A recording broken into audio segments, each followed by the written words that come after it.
So the height of the empire. So we're talking about the transition that's made in Rome after the death of Julius Caesar. As you know from Monday, Julius Caesar was assassinated, by members of the Senate because they felt like he was getting too much power, and was a threat to their power base that the Senate had enjoyed, and so they felt like it was necessary to remove him. When Julius Caesar is eliminated, there's a process of kind of the infighting that goes, within the empire as to who's going to be next in line, and actually who eventually wins that struggle is Caesar Augustus, who now is the emperor or the new emperor of Rome. Under Augustus' leadership, Rome becomes the most powerful it's ever been in terms of size, in terms of wealth, in terms of obviously power. Through conquest, as we've talked about, Roman culture spread throughout most of the Western European area, as well as throughout the Mediterranean, surrounding Mediterranean areas as well. So we're talking about present-day Britain, France, into areas of Spain, obviously North Africa, areas into the Middle East, parts of what present-day Turkey would be. So a pretty substantial empire. In terms, it compares to what Alexander the Great's empire looked like. Alexander the Great empire was more centered east, where Roman Empire was more settled to the west in Europe. So, it overlapped in certain areas, obviously, but, again, Rome is more west. Alexander the Greek's empire was more towards the east. In order to maintain, the size of the empire, which eventually leads to its downfall, but we'll get to that a little bit later. But there was a significant amount of construction projects that went on. Things like simply putting down paved stones for roadways, which made it easier to trade, made it easier to move our Roman armies throughout the empire through these different roadways. A lot of the roadways, by the way, that the Romans built in Europe are still like major roadways today. Obviously, they've been enhanced and modernized, but the same, basic areas are used. Aqueducts, which are the way that the Romans used to transport water from, transport water is hundreds of miles, from where the water sources originated to. And then they enlarged their navy, as obviously the Mediterranean being the center of the Roman Empire. Pax Romana is a name given to the period of the height of the empire, just about 200 years of peace and prosperity. It starts around the time of Augustus taking over. So we're talking somewhere in the vicinity of 30 to 60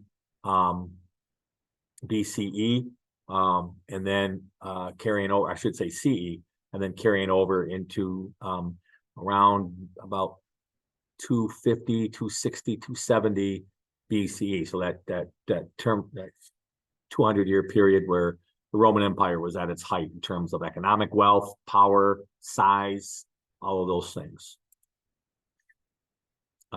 Again, as I mentioned, established by Caesar Augustus. He's originally named Caesar Augustus. He went by Augustus more commonly. Again, 27 BCE to about 180 AD. So again, that time frame is about 200 years or so. Moving on to Christianity. Christianity in the Roman Empire. Roman allowed conquered people to practice their own customs and traditions. We talked about that in the earlier parts of this unit. As long as they recognized Roman authority, as long as they paid some sort of tribute, and obviously they had to allow a certain amount of their male citizens to fight in the Roman armies. Jewish resistance to Roman rule was pretty significant. Rome felt threatened by, Roman leadership felt threatened by Jewish resistance. Again, this is a time period where Rome was still a polytheistic religion and did not adhere to Christian faith as of yet. That's coming, obviously, here in a little bit. Emperor Nero was the first to begin persecuting Christians. The old famous feed the Christians to the lions type of thing, and in the in the different stadiums that the Romans had built. The Roman Colosseum, obviously being the most famous. If you've ever seen the movie Gladiators, that was kind of depicted in that movie. However, around 300 CE, Emperor Constantine issues what was referred to as the Edict of Milan, which basically designates Christianity as a religion. And by 391, Christianity had become the official religion of the Roman Empire. Along the same time frame, the Roman Empire is also starting to decline in its power and influence throughout the region, but that's a separate story. I'm gonna watch this little bit of a clip. Hopefully these clips are working. I didn't hear anybody comment when we did a video lesson or video lecture earlier last week. So hopefully this is good. We're not gonna watch the whole episode, but we're gonna watch just the beginning. So here we go.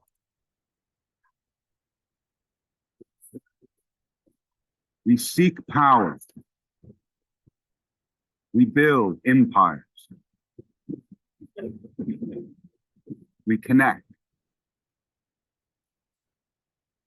But one man's life and death will touch the lives of millions. It will transform the destiny of an empire, change the story of all of us.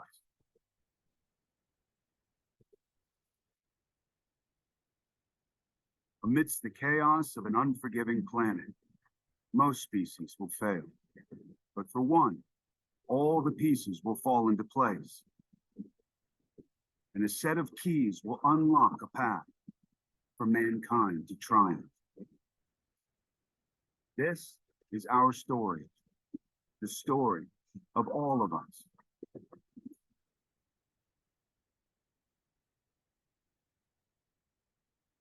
Jerusalem, 33 AD.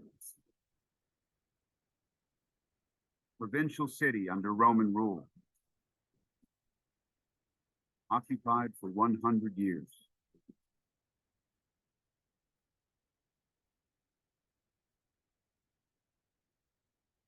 Man has been sentenced to death. Today, he'll be executed.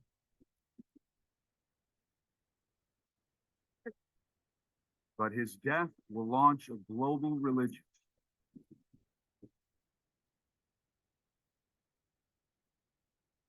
Today, a third of mankind worships in his name.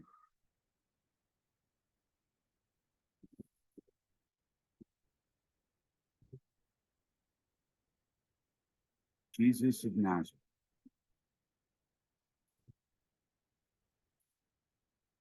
Jerusalem is on the eastern edge of the Roman Empire, a vast network of roads and trade routes. One of the keys to mankind's progress, mass communication. Now, an idea born in the Middle East can spread around the Roman world. 500,000 people are in Jerusalem for Passover, the Jewish festival celebrating the Exodus from Egypt. Among them, followers of Jesus. They believe he is the Messiah. But his teachings threaten peace. For that, he will be crucified.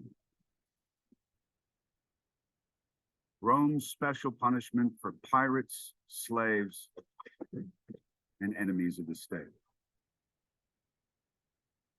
Thousands of people died this way, but we remember one man.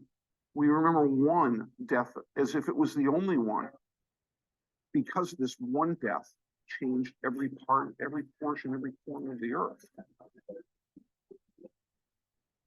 In the crowd, a bystander, Simon from Cyrene, colony in North Africa.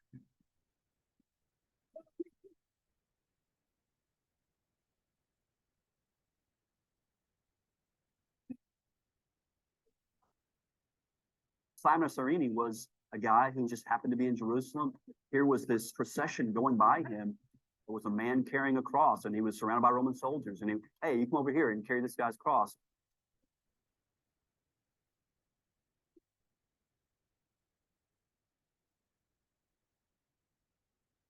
So we've got a common guy on the street who's now involved in this pivotal moment in history.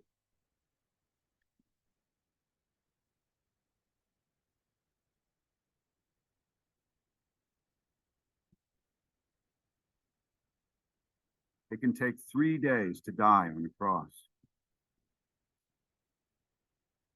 Blood loss, shock, dehydration, suffocation.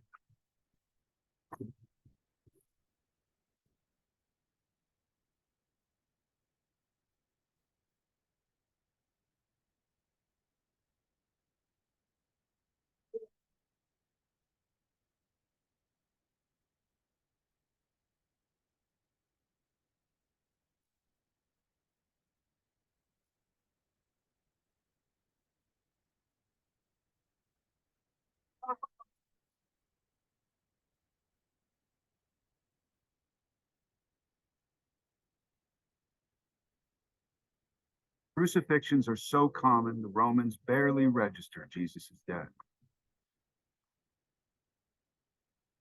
This non-event, this thing that nobody noticed except his friends and family, turned out to have the power to transform the entire Roman Empire and the course of human history more profoundly than any other single event over the past 2,000 years.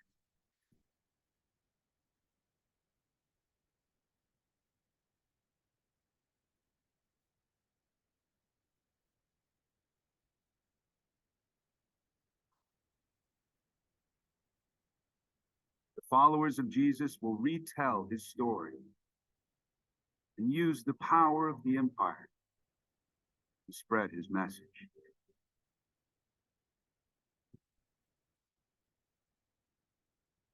Okay, we'll stop it there. So that video actually goes on for about 45 minutes or 44 minutes, whatever it is. But you get the idea, obviously the impact that Christianity has on not only Roman Empire, but obviously as a global religion. It's the most practiced religion on the earth. It's one of the few major global religions with Islam being the other most significant monotheistic religion. So moving on to, I think that's, whoops, not what I want to do. Going into the fall of the empire now. So we're into this probably range of about 300 or so CE, Common Era. And as we've discussed in the past, anytime an empire or a settlement or a civilization falls, there's typically internal pressures as well as external pressures. Usually, the internal pressure is the first that kind of starts with things such as infighting, amongst civil wars, some kind of lack of power, or corruption, economic type of decay. All those things are pressure, internal pressures that lead to the weakening of the empire, and then usually what follows is an external pressure, and it's usually some kind of a force from outside that overruns that. Now that this empire is kind of fallen away, it's weakened, it's not like it was maybe decades or centuries before, and it falls to being overrun, which is what happens in Rome. So the internal decay, as we spoke to, is things such as just the empire in terms of its size. Anytime something gets big and huge, it becomes just harder to manage. Think about if you live in an apartment, a 2-bedroom apartment, or you live in a starter house that has maybe 1 or 2 or 3 bedrooms, or you live in a huge home. Obviously, the larger the home, the more work it is to keep it up. The more expense it is to keep it running and maintaining, things of that sort. And this Roman Empire is no different than that, right? Just the fact that it's the huge size and the huge expense of maintaining it. And then you throw in some significantly weak emperors. Some of them were certifiably insane. There were strong, obviously, leaders within the Roman Empire. We spoke to, Augustus, and we talked about, Constantine and others, but there were some that were like literally insane. And so those types of internal pressures led to Rome starting to weaken itself and starting to kind of fall apart from within. And you kind of couple that with economics, and attempts are made to trying to reduce that type of pressures. So Diocletian, around just before 300 CE, attempts to deal with this issue. He was an emperor, obviously, by dividing the empire into two regions, a west and an east, and they were run by co-emperors at the time.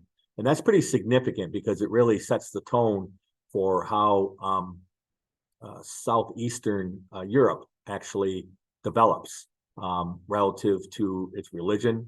When we talk about the Greek Orthodox or the Eastern Orthodox religion, the origins of that kind of lay in this decision to divide the empire up. Constantine, as we spoke to, comes to power. He then is the other emperor. He rules the east of the Roman Empire, the east portion. The center of that is in Constantinople, which is a hugely, significantly, historically important port along the Black Sea and in that general region of Eastern Europe. It's now today centered in Istanbul, so it changed its name during the Ottoman Empire, the takeover by the Muslims in that general region. Originally, this area was referred to as Byzantium, and becomes eventually what was going to be known as the Byzantine Empire. And it's basically the eastern half of the Roman Empire after it was divided to try to handle the size of the empire itself. As I mentioned, the eastern half of that empire, originally under Constantine's rule, flourished, became the Byzantine Empire, and it ruled for another 1,000 years. The western half of the empire, of the Roman Empire, actually falls apart and becomes part of the Dark Ages. And we'll get to that in the next couple units here.